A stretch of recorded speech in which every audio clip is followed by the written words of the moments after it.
Sparking Zero Neo finally has a release date. It is July 30th, 2026, which is literally a week from now. So, before I really get started on this, they didn't give us a price tag. They did not give us a price tag for the DLC, which is honestly, I'm not gonna lie, I do not expect it to be $60, but if it was, I wouldn't be shocked. I do think it's gonna be like maybe $39.99, like maybe $42, depending on where you live in America. So that's what I think the price is going to be. But I did drop a rant about how Sparking Zero Neo should have been dropped earlier, but they released it before I got a chance to release that video.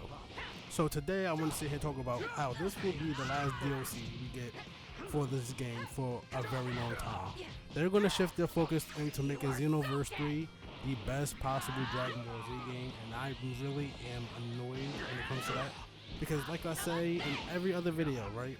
And every other video I'm going to say going forward, when it contains Sparking Zero, Sparking Zero should have at least 30 to 60 more characters on top of what we're getting after the DLC.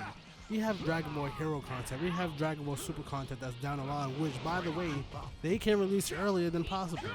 But I do not expect them to sit here and do right by us when it comes to Sparking Zero, because they have the Xenoverse, they have a cash cow, and in my previous video that I didn't get a chance to release, I talked about how Xenoverse 2 got consistent updates for 10 years straight.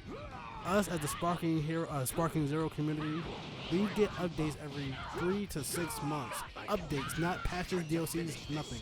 We have to wait at least half a year. This game has been out for what, almost 2 years now, and look at what we're getting. We're finally getting the rest of the game. This should have been in the full game. Everything that we are getting and about to experience in Sparking Zero Neo. But by the way, the whole DLC in my opinion should be free.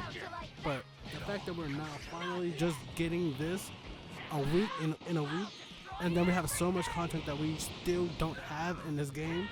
We don't have no good what ifs. We only have one what if, and I think that was Gohan Black, and that's it. Where else can we get good DLC from? Where else can we get actual support for this game? This game is a beautiful game. Not only is it beautiful, great fighting mechanics that have sit there and perfected from the last previous games of the Tenkaichi series. We should be having more than this, and we are getting less and less and less. And when I was sitting here talking about Bandai, this is the issue I was having in a video I didn't get a chance to say.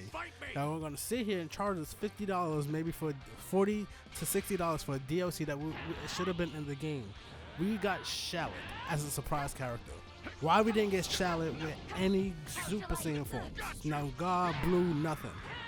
We didn't get anything of the sorts, and this is what I sit here and say that yes, we got a release date for this, but we won't get nothing else for maybe a year after this release date.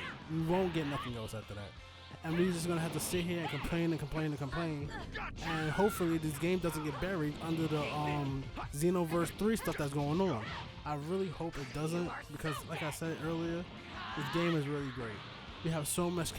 We didn't get Super Saiyan 3 Broly. We haven't gotten Evil Vegeta. Like we're not getting Heroes content. Just like how Xenoverse 2, they got somewhat of hero content. We are not getting anything substantial when it comes to this game. This game could have so much going on, but they just won't give it to it. I'm happy for the DLC, but don't get me wrong. But I already know that a year from now, that will be the first DLC pack that we get within the next year. They are not going to support this game. As fans, we should buy this DLC, because not for nothing, we deserve it. 30 plus characters, new animations, updates and stuff like that. Yes, we get that. But after this, I don't think we should support any DLC going further until they actually give us some substantial stuff. Because going on what they got going on there at Bandai and their departments, they should be able to make this game better. But I'm out of here. I knew it! Together, we're unstoppable! We're only gonna get stronger!